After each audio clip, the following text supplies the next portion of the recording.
Hey, Greggy Poo. Thank you so much for being here. I know you hate when I call you that, but I couldn't resist. Elsa-licious. I love it when you call me that. You do? Okay, so I do love calling you that because you have been one of the highlights of my set days, shoot days on Aw. my TV.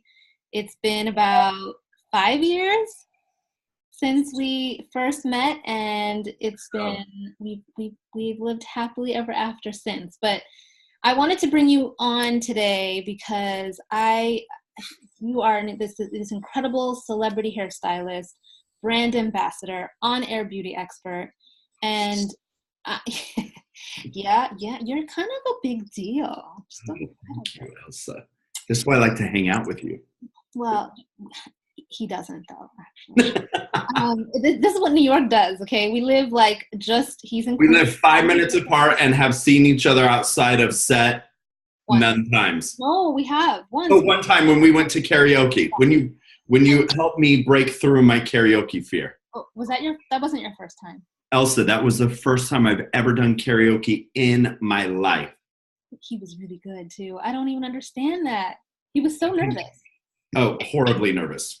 Which is But funny because I do on camera for my yeah, clients in front of millions of people on live TV. But you get me in a karaoke room with you and Marie, and I'm like, "Ugh!" it was so cute. It was so All of a cute. sudden I couldn't shoot, baby, shoot, baby. But See, I got he's it doing now. it here. No, but what's Let crazy me is bring you back to the subject. Elsa's on set. and you totally warmed up by the end of it. No, it was fine. It's also don't let Halloween's coming up, and this is the extent of my costume, so I had to match Elsa's top. and he did it really well. So I wanted to bring you on today because a lot of times when I'm working with my clients, they sometimes, especially if there's a photo shoot or a video shoot involved, Sure, ask me about what they think I should do. I'm sorry, what I think they should do with their hair. sure. And that's always a tough question for me because I am not a hair expert, but I also want to give them some guidance, right? So, but I always preface it with, you should definitely, consult with a hairstylist, maybe go to a beauty salon beforehand. But I think the underlying question is because they're evolving with their wardrobe and working with me, right? They've outgrown their hair identity. Yeah. And so what I want to dive into with you is there such a thing as creating a signature hairstyle? But before we get there, so that's just what's to come. Before we get there, I really want my viewers to know how amazing you are. Mhm. Literally, Gregg is has the biggest heart ever. He while I was pregnant on set, he took care of me better than my husband. You're my girl. I have to. Yeah, he totally looked at. So he wears his heart on his sleeve. He's like the most amazing person you'll ever meet. If you follow him on Instagram, you know that he is the epitome of inspiration, always positive thinking and minded, and just such a great role model and friend. So I'm really honored to call you my friend, and I want people to know kind of your journey. So tell me kind of, how did you get into hair? Was it something that you always wanted to do as a kid? No, no. It's funny. My little hair journey is really funny because I grew up in a super super tiny like cattle ranching town. I had dreams of being a rodeo clown like growing up. Like I just wanted to get in an arena with bulls Yeah. and pull cowboys off of bulls after they got stuck and roll around in a barrel and make people laugh. Like that's all I wanted to do in my life. I also wanted to be an interior designer, so go figure. Okay. I started working for Gap Incorporated, so Banana Republic, and worked my way up into their visual team. So you got through their 1,000 interviews? Oh my God, no, I had one interview. Really? Yeah, I had one interview. I dressed the part. Yeah. I just showed up ready. I showed up prepared, which kind of is my little life motto and my career motto. But showed up. I wanted the job as the visual guy. I got the job. And I found really two incredible female mentors Tierna McAndrew and Tasha Miller. Okay. And I didn't know it at the time, but they were kind of grooming me and prepping me for something bigger than the experience that I was in at the time. But what I did know is I loved line, I loved shape, I loved texture, I loved working with women, I loved kind of building the whole story. So when you would walk through a store from the very front windows all the way flowing back and all the way flowing back out the door, you were a part of a story that I was telling. So one day, one of my mentors brought me to lunch and she's like, I think you should be a hairdresser. And I'm like, girl, I think you're crazy. She's like, here's why. Any mall we go into, anytime you go and eat lunch, you park yourself outside of Tony and Guy, outside of Regis, and you sit there and just say, I think that's too short. I think she should have gone red. I think she should have had a fringe. And just to clarify, are these hair salons? These are hair salons inside of malls, right? So I never really touched hair ever. I never knew I was capable of doing it. But I thought, okay, let me go for this. So I moved back home. I went to beauty school. I flew all over the US looking for which beauty school was best. And ultimately, I discovered just go to school and get your license. But then after I graduated school, I realized that you need to go into an apprentice program and really learn how to be a hairdresser and hone in on your craft and your skills. So I moved to LA. I apprenticed with two incredible human beings, Jeffrey Martinez and Kara Silverman, who to this day, my whole career is just mirrored after them. And I dove in and focused. And to this day, I still have mannequins on my table that I'm doing this video from right now. I'm looking at one right now. And I still have my cosmetology book. I still do anything and everything I can to keep me current so that when I team up with an incredible stylist like yourself, I'm part of that collaboration. I also don't know how to work technology, so you're going to hear this. I don't know how to silence. We all know what that. I don't know how to silence my email. I mean, you guys, I literally had to call somebody else for a password for my computer. Elsa knows I'm not tech savvy, so please bear with me, and I apologize. But no, so I still want to tell the story, and I think when it comes to hairstyling, if you are working with you, Elsa, and going through your wardrobe and your closet and going shopping and finding a new identity. Mm-hmm. To me, hanging on to the same hairstyle that you've been wearing for the last 10 years, right? At least the last 10 years, that's a decade. Yeah. Okay. To me, if you don't change your number one accessory in my mind, which is your hair, if you don't update that, your wardrobe that you're working through, or that style you're trying to create, or that new you're trying to identify and brand yourself out there in the world as, I think it's just a big miss because you need an update. You need an update. You need an accessory update, and hair is the greatest way to accessorize. It kind of falls flat, right? It's like like you said, it's a story, and you're not. It's an incomplete story if you don't. I mean, you can't be in a chambray shirt with a cool track pant and a pump and have this hairstyle from 1995, the Rachel. It just doesn't work. Yeah. Actually, that hairstyle might work with that. Okay, we're gonna get into hair still. I love that story because I think you and I are similar into how we got into our careers. We had no real desire to be in styling. I know I wanted to be a designer, even though it was in the same world. I kind of fell into styling, so I think that's so. Yeah. It was like we should talk more. Yeah. You guys, I just always got to give Elsa a little punch in the side, always. You should hang out more, huh? But I love that because it's like sometimes no matter how much you plan or envision your life to be as you get older, as you evolve, you kind of have to just accept some of the twists and turns and embrace what might be. And look at you now, completely in this world, and you're a celebrity hairstylist, but you also do a bunch of TV stuff. You're a brand ambassador for HFI Heat and Sally Beauty. Yeah. You're constantly on the shopping network. The shopping channel in Canada, the home shopping network here in the States, Right. used to be on QVC for many, many years. So tell us about how you kind of got into, like, how does that even connect? You're out there doing hair, because he's really amazing on TV, you guys. Like, he's very bubbly and entertaining and engaging, and just like he's probably an actor on the flip side. So, or at least acting like a hairdresser on TV. One of the two. Yeah, right. No, how that kind of evolved was I was working in a salon here in New York City, and I kept working with this woman, and she's like, wow, she's like, you're really passionate about this blow dryer that you have.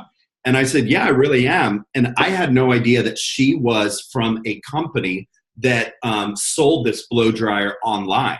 It was a little mini blow dryer from Folica.com. And this woman, she's like, hey, we need somebody to do a little commercial for our website. Would you be interested? I'm like, absolutely. So I did the commercial, and I did another commercial for them. And then I did another commercial for them. And little did I know that they wanted to go onto QVC and pitch one of their flat irons. So they asked me, hey, the gentleman that owns the brand saw your commercials, loves you on camera, and was wondering if you would go down to Philadelphia and pitch a flat iron to QVC. Now, there's more to the story. What they didn't tell me was I was actually going on to pitch, me being on with the item. So during the pitch, it was very Shark Tank, and I stood up there in front of the group and just did my little dance and blah, blah, blah. And they're like, great, so we can get you on air in 2 days. And I was like, oh, live TV. Don't even remember my first episode on QVC. So that happened. And then a lot of people started watching and kind of tuning in. Another brand I started working for, I helped launch their hair care on HSN 7 years ago. So I was on launching a hair care line, and then now I do hair tools for FHI Heat on HSN and the shopping channel. Yeah. And that has even streamlined into me having a lot of exposure, ultimately getting to Sally Beauty through Project Runway. I was on Tim Gunn's, I was the lead stylist for Tim Gunn's first show called Under the Gun on Lifetime TV. And they recommended me, the Project Runway camp recommended me to Sally Beauty to represent Sally Beauty on seasons 14 and 15 of Project Runway as the lead hairstylist and brand ambassador for them. And I've just, like, Sally Beauty, what they stand for as a company and how they approach every woman's hair type and texture, and men too, but primarily women. It just resonates with me so well, and I love being a part of that. So unfortunately, they're going to be dating me for quite a while. Hopefully. I'm pretty sure they're very happy about that. Yeah. Hopefully.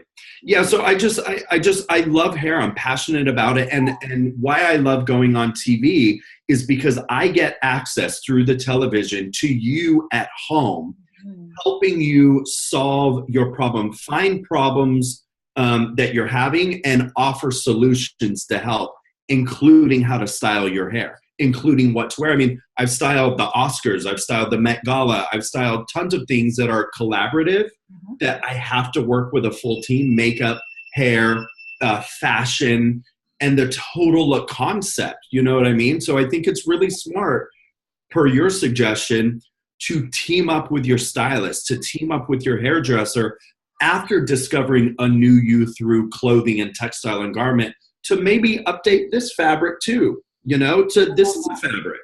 Yeah. And, you know, it's interesting because I feel like, I always find it so interesting because we live in our bodies, right? Yeah. Day in, day out. And a lot of us have just struggle in terms of how to represent our bodies through clothing well.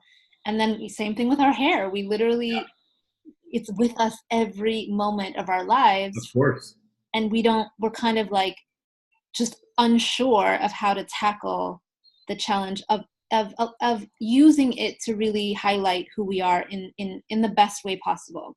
So So I want to challenge you on a word, unsure. I feel, because I've been behind the chair a lot of times, yes. a lot of women are unwilling to let go of their comfort style. You know what I mean? I think you may get this a lot with some of your clients that you work with. They're used to this rise in denim, and that may have worked 10 years ago for them, but we might need to get a mid-rise or a high-rise because their body shape has shifted. And looking at them, wow, I hear your body challenges. I have solutions through you with updating your fit, right? The same rules apply to your hair. You got to be willing to just let go and try it. And if you don't like it, we can put a wig on it. You'll be fine. Yeah, it grows back, right? It grows back. And if it doesn't grow back, we can weave it to achieve it. We're fine. So let's just dive in. Let's go. Do you believe, is this part of your philosophy? Is there such thing? Because obviously a signature style as it relates to clothing is real and achievable and, takes work, commitment, all those things. Is there such thing as creating a signature look with your hair? Absolutely. So I think of Ellen DeGeneres. What do you think of? I think of India Arie, but she cut off her locks. But no, so Ellen DeGeneres, right? So Ellen DeGeneres, you think of her short, spiky. Oh, what do I think of her hair? Yeah. Right. Okay. I give you Cindy Crawford. What do you go to? 1990s Pepsi commercial, big, huge, glamorous blowout. Yeah. I give you the Guess Girl. What is the Guess Girl's look? She's big, sultry, bombshell hair. Victoria's Secret, a very signature style. So I would recommend finding a signature style. To me, that is your capsule collection of your hair wardrobe. That is your basic white tee that fits you like a glove, that pair of denim jeans that could take you from day to night. Find a signature style, but you have to find a signature style that allows for versatility in your wardrobing of your style. Does that make sense? So yes, but where do they start? What is if they does it start when they're in the chair in front of a stylist, or does it start before then? What is their first move? Go through the last 5 years of photos. And if you have the same hairstyle in the last 5 years of photos, if you have the same bangs, if you have the same hair color and the same length for the last 2 years, I'm going to give you 2 years of an update. If you have the same bangs, color, and length for the last 2 years, it's time to update your style. Start there. Okay, so what if they already know that they want an update, but they're like, how do I even communicate what I want this to look like? Because I know for me, right, even when I go to get my hair trimmed, I know, for me, it's also texture. You don't always, it's harder to find, I would say, a good stylist for early natural hair like mine. But there's a little bit of trepidation, I would say, of whether or not you're going to be able to communicate clearly, or if your stylist will get you. So is there a way, how do you, the clients that you've had the kind of the best transformations with, what did they do, or how did you interact with them that helped to achieve such a successful look? So I'm going to go back to any bride that I work with, right? I refuse to work with a bride who doesn't do the homework that I give her. And I think this homework, these rules of jump off point could be really, really, really beneficial for women trying to identify either a personal style or coming up with a new style. Number one, images. You can find images of absolutely everything that you love.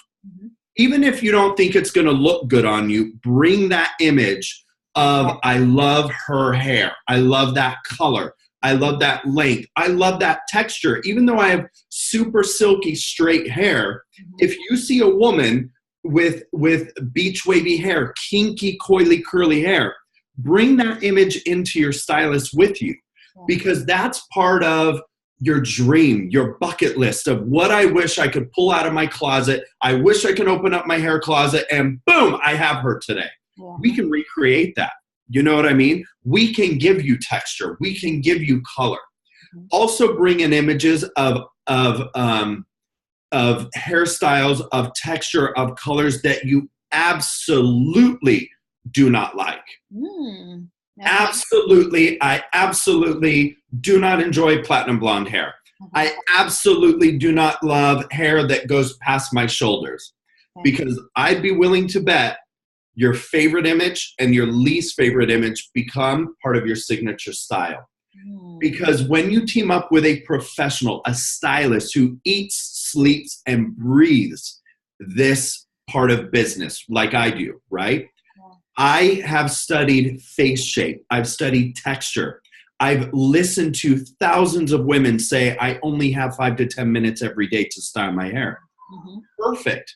So I'm going to take what you love and what you don't love, and we're going to find a way to mold them into a personal style for you that's your signature everyday, boom, look. But then I'm also going to find other images or inspiration from images that you also love to maybe kick your layering up a little bit so that you have that alternative piece to shop in your hair wardrobe, i.e., I love Kate Beckinsale's ponytail when it goes up. Hey, Gregory, I love those little pieces that hang down when she just throws her hair up. How do you do that? You got to cut it in. But it also has to be part of your everyday wearable style as well. So it's got to be very custom tailored. To me, it's like shopping off the rack. Nobody can just shop off the rack. You shop off the rack and you take it to your tailor to make it fit you. Would you agree? I love that. And I love that so the whole image process. You really get fired up about hair. Woo! I love it. Oh man, that's why I love you. And you can hear my son got fired up too at the same time as you were talking about it. But what I love is you literally use the image homework and assignment that you give your clients is the same thing I do. And here's why it's so important, because even if you explain verbally to your stylist, to your hairstylist, what you want, your definition, let's say, of wavy or whatever may not be his or her definition of beachy wavy. Absolutely. So the image kind of creates a whole lot of clarity and allows you to be on the same page. So you understand where your client's limits are with the dislikes. I really love that you ask them to bring in images of dislikes. I actually don't do that, and I think I might start, because it gives you that parameter of where you cannot go, where they're not willing to go with the client, and obviously their aspirations, everything that they're drawn to. And I love that, because a lot of times clients don't even know what they are drawn to until you give them this assignment. Can I share with you my inspiration of why I started incorporating that into my bride's homework? Yes. I was in Stockholm working there one time, and I sat up at this bar, and the bartender says, what would you like? And I said, I don't know yet. And he said, give me 2 alcohols that you absolutely hate. And he said, are they an allergy? And I said, I have no allergy to alcohol. He says, give me your 2 least favorite alcohols. I said, gin and tequila. He brought a cocktail back, and he said, I want you to taste this. I was like, what is this? I have chills. I was like, this is so incredible. He said, it's gin and it is tequila. Stop it. Crafted for you. And I was like, wait a minute. And my airplane ride home, I was like, do you know how many times I've said no to something? Absolutely not going to do it.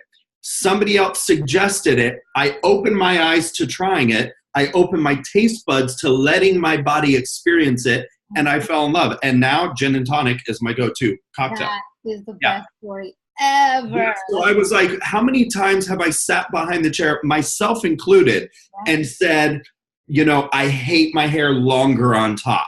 Right? And to your point of the imagery being so beneficial, you are a curly, coily, textured girl, right? So for another woman who has curly hair that's not as tight and coily as yours, she has curly hair too, but she has a different curl pattern. So let's get on the same page of language, and imagery is the best way to do that, I think. Yeah, and most effective way to do Most effective, yeah.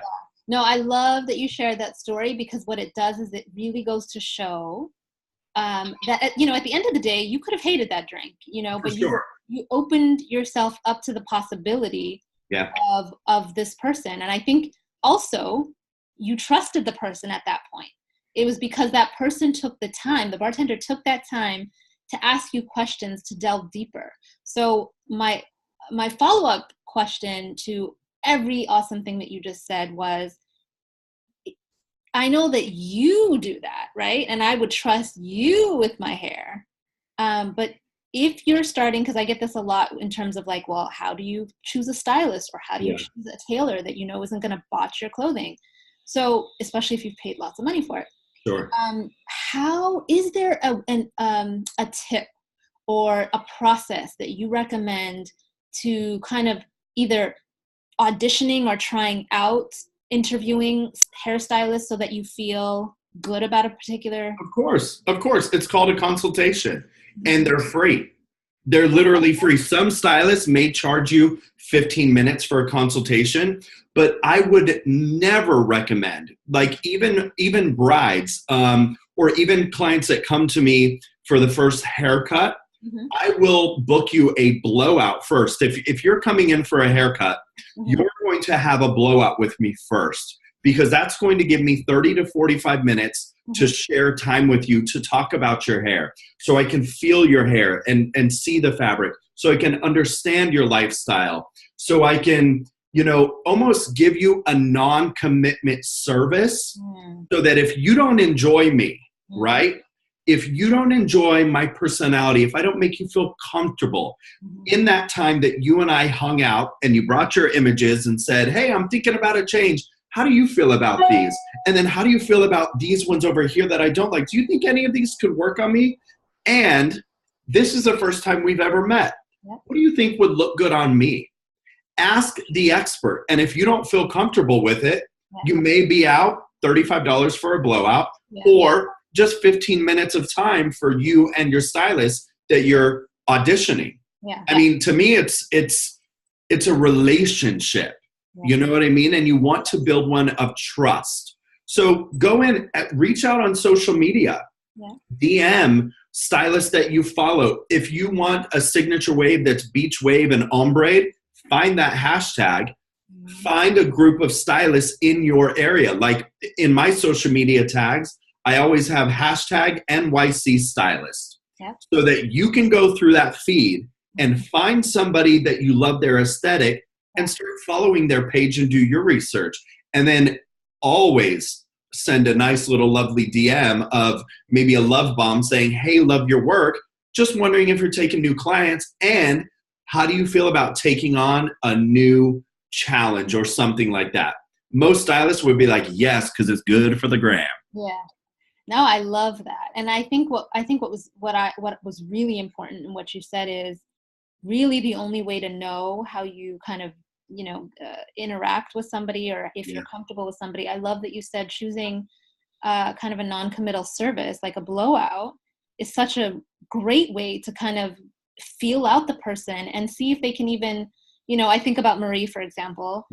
Marie's hair is an entity of its own. And so for her, literally someone who can blow out her hair successfully is someone she, and I think that's how you guys met, right? Like that's exact. She showed up to the salon one day after her stylist didn't show up. And the front desk girl was like, hey, we're going to put you with Gregory today. And she's like, no, I'm good. And the girl's like, no, you want to have Gregory blow your hair out. And during the blowout, she kept peeking under her hair. She's like, right? But and look at us now. Now I got to meet you, and now we're on set. But the beautiful thing with that non-committal service is, and I'm going to say this right now, I'll say, I'm always say yes type of attitude. But that's when you can say no. If it doesn't work for you, if that stylist vibe isn't right for you, if you don't trust them to help build your hair wardrobe, just say no and say thank you. You know what I mean? Yes. And there's no commitment to it. There's no bang that cut too short. There's no relaxer that was over processed. If you don't like it, we just get it wet and it's over. Right. And I would say also, like, if you're able to see, this a stylist on Instagram, like, it's better than what are they called, reviews, to have an image of their portfolio, like images of the work they've done is unparalleled. Like that, you can't beat that.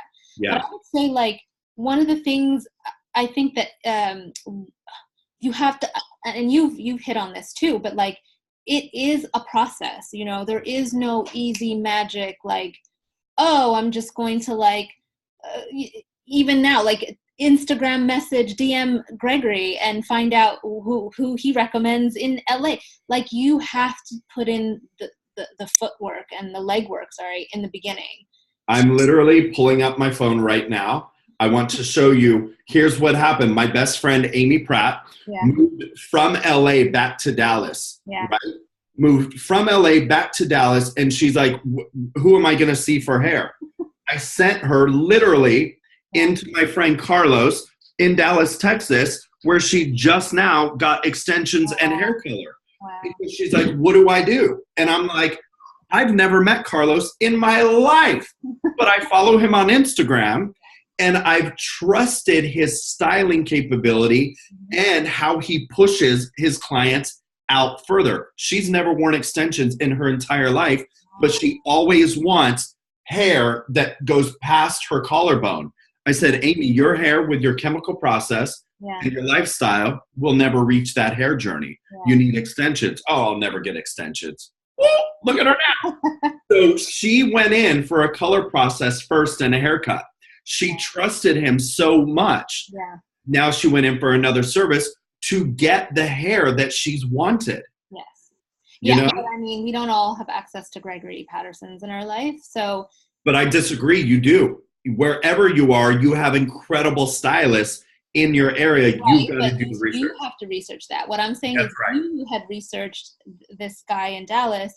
And, you know, and so it really, you have to take that account, like that responsibility in terms of doing your research, because you don't want to end up in a situation where you feel like the person failed you or regretful in a situation because you didn't do your research on the front end. Or you're all of a sudden sitting there and your service dollars are up at $1,000 and you're like, wait, I didn't want platinum blonde hair and 10 feet of extensions. That's not me, you know? So you do your homework, find your images, write down things that you love, write down horrific experiences you've had in the hair world, because I don't want to take you back into those feelings. You know what I mean? I don't want you to ever feel like you did when you received that experience in your life before. My job, a stylist job, really is to make you feel incredibly beautiful, right? I love that. And I feel like part of any stylist job, myself included, any professional's job, first of all, yes, talking to them about your desires, your past, you know, failed experiences, likes, dislikes, aspirations, all of those things is crucial, because that's communication. You have to have that conversation with them. We are not mind readers, and a good stylist should ask you questions and want to delve deeper into what you really want. And a good stylist should also say no. If they know that they're absolutely. You know what else I think is empowering for women who may be on the brink of embarking upon this journey, or have been sitting there thinking, yes, I think I'm ready. I'm working with Elsa. I'm working with a stylist. I'm almost there. I also want to give all of you women out there, even men, if you're on this journey, permission to tell us that you do not like it. I think there is so much fear on your end that we will be offended if we put you in something that doesn't just absolutely, we may think it looks incredible on you, but you're maybe just not there yet, or you absolutely feel uncomfortable. I want to give you permission right now to tell us just straight up, you know, I'm not comfortable. So that we can evolve that and shift it around. Maybe that tailor took your skinny jeans to a cigarette pant. And you're like, whoa, I didn't want jeggings. I just wanted 2 inches taken out of both sides. We can adjust that for you. You know what I mean? So I also want you to know that we do not get offended, because that is our job. When we're customizing and custom fitting hair or clothing or color or texture for you, our job is to stay open and work with you. We're going to push you out of where you want to be. but we're also not offended if you're not comfortable. We are going to find, to us, it's a challenge. Would you agree? We're like, okay, didn't like that texture. Girl, don't worry. Tomorrow I'm going to find a new texture for you, and you might like that one. Yeah, and I think why that's like it's such a great thing that you said that, because I have done this, like, especially when I was younger. I would be in a chair, and then I hated the outcome. Oh, and the energy that's exchanged between the two. Oh, Lordy, everybody starts sweating, and the hair starts moving, and we get it. We know. I remember when I was like a teen, maybe like young, like tween or something. Yeah. My dad took me to this like mall hairstyle, and you got to understand, I'm from Edmonton, Alberta, which is like, they still have very limited stylists who work with. I just came from Mississauga today. I know it well. Even, trust me, they're like New York to us. It is country town, like, so. Okay. So it wasn't a lot, but anyway, I don't even know how I worked with them all, so I just assumed they could do it. And I remember asking the person to do it. I walked out of there looking like a fool, and so I walked up to my dad. My dad didn't meet me I think I met him in the car or something. He just looked at me like, what did you do to your hair? What happened? You paid them for this? You said, Orlando, you like it? It's autumn sunrise. Listen, my dad does not play. He has no issue telling people about themselves. So he dragged me back into the store, into the mall, to like pretty much give it to this stylist. And given I was young, I didn't know probably communicate well. We're afraid.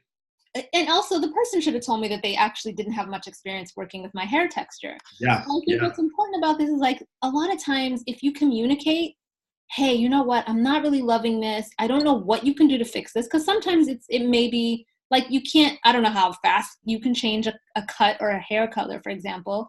But I think there's ways that, especially as service providers, we want to make sure that we are doing what we can to make you happy, to walk out of there feeling confident. Trust me, and I know you too, Greg, like, we don't sleep well if we have unhappy clients. Like, no, at all.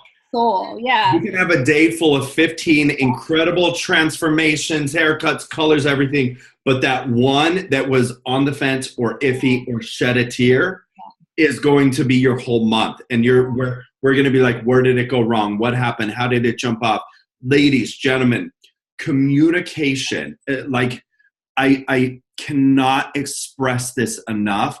We are not afraid of you telling us that you don't like it or you're not enjoying what we put on you. We can adjust it, and I think that's why the consultation, for lack of a better term, it's a perfect way to start. And most importantly, when you're willing and ready to start on your hair journey or your signature style, make sure you come ready.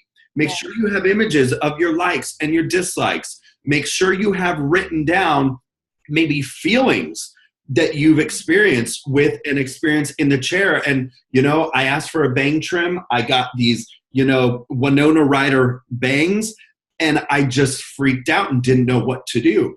Yeah. So I also want to piggyback off of a comment that you made too, Elsa, of when you do share that you don't like it though, please be specific, right? Because I've received a lot of times, oh, I don't like it. Well, what don't you like about it? Just all of it. Yeah. No, I would totally disagree with that. There's something in this what's making you uncomfortable. So what I do with a lot of my clients, I don't ask you if you like it. I ask you, how do you feel? So when I turn you around, I ask you, how do you feel? Because if you don't feel beautiful and empowered and like you all of a sudden put a superwoman cape on your shoulders and you're ready to roll, then my work isn't finished yet. Because I want you to feel like you. I want you to feel beautiful. And I want you to feel like you've been pushed out of a zone that maybe you were sitting in forever. And like that feeling of like, yes, this is what it is. There he is. Hey, little man. He's discovered his vocal cords. So I love that part, because also asking them how they feel is so important. And I'm sure you've gotten to this point too. I can read people, my clients, really well at this point. So if they have something on and they're thinking about it too much, they're like, like, what's going on? What's the resistance? What aren't you liking? And then, because a lot of times you're right, they can't communicate, they can't articulate it well enough. So I'll ask them, is it the fabric? Is it the cut? Is it the color? Is it, you know what I mean? Is it the buttons? Is it the zipper? I literally have to go down a list. And I think those are things to look for, I would say, in a hairstylist also. Like, yes, your communication is important, but how are they responding to your communication? Are they engaged? Are they, asking the questions that you feel bring to light your concerns and your desires for this appointment? Yeah. And I think it's pretty obvious, right? When you connect with somebody. Instantly you can feel it. Like we've been in the fitting room with Marie, and I remember specifically a couple outfits that you selected, and on the hanger it was like an instant no from her, right? And you're like, nope. You're like, put it on. And but I have to do it in a certain way, right? You're smooth like butter when you do it. And then she puts it on, and all of a sudden that sequin placement, that texture, and that color that she didn't enjoy in the hanger, when it took shape on her body, all of a sudden was one of those, can we keep this one? Can I buy this one? Yeah. You know what I mean? So it's those moments of trusting the expert who knows the guest, knows the client, has that trust relationship built.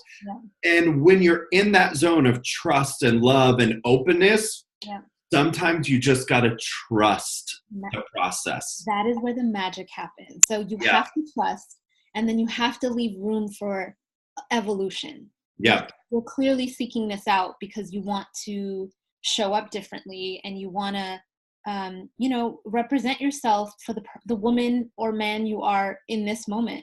Yeah. So it's hard to, and I know it's hard to let go. It's hard to let go of comfort zones. But if you finding someone that you trust makes that a little easier. And, really just kind of playing your part in it and doing your research.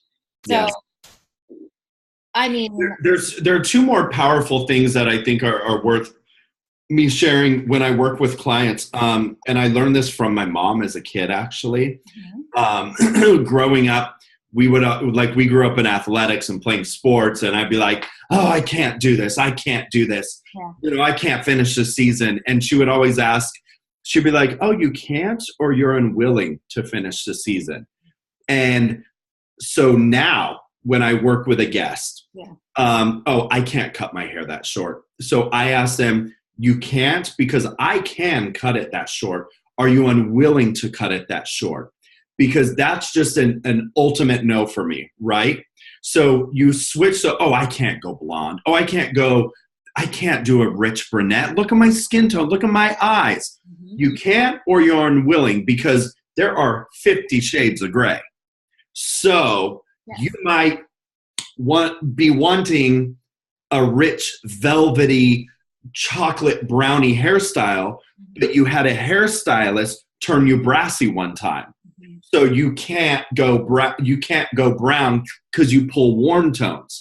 Well, if you're willing to let me, an expert, get you into a velvety, rich chocolate brown, I guarantee you're going to love it. Oh, there's a little bit of shade in there, but I loved it. I wish I had a sip of tea for that one. But so no, because I think both parties are responsible for the ultimate end success in a relationship, right? That I need to be set up for success, and I want you, the wearer of this accessory, this new fabric on your head, I want you to be set up for success too. Because there are some clients that I'm like, I'm sorry, I don't think we're in alignment. I'm not the right stylist for you, but I'm going to find one for you. But that's the best thing ever. Like, money is not always the thing we're after. Like, oh, no. Yeah. It's not worth it in the end if you know that you can't really meet this potential client's expectations. And vice versa. It doesn't benefit you as the client to say yes to somebody when you have doubts. That's right. If you have doubts, address those doubts. Be vocal about those doubts, and then keep searching until you find someone. Because we mentioned earlier, it will be pretty instant. You Yeah. should trust your gut. You know, if you've done Yes. your research, you will have a gut reaction to the Yeah. person that is meant for you. You know, and it's funny with hair, Elsa, and you may be able to relate to this. Yeah. The minute a hairstylist, Yeah.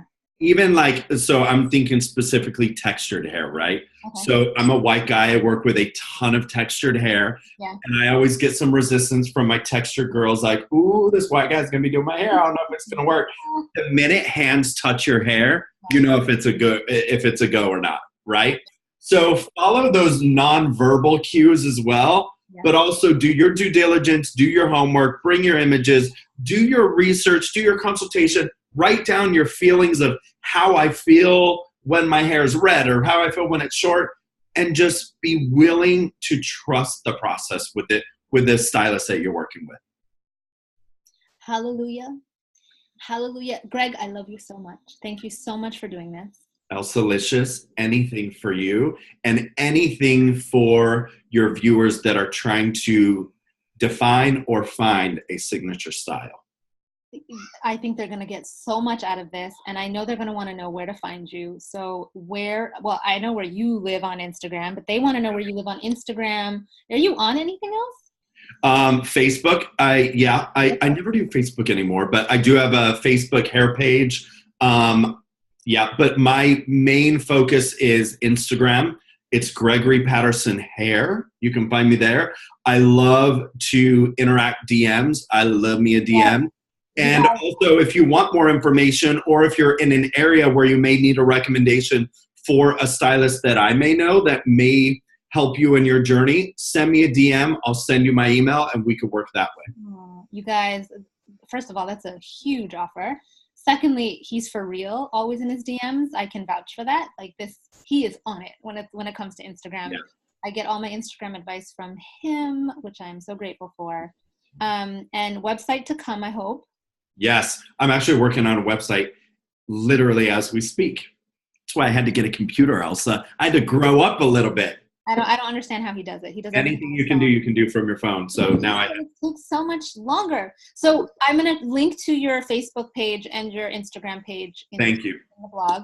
But I want to thank you so much. I think you are one of the most passionate people I know about work, about life, about everything. And I am honored to have worked with you, continue to work with you, and have this conversation with you.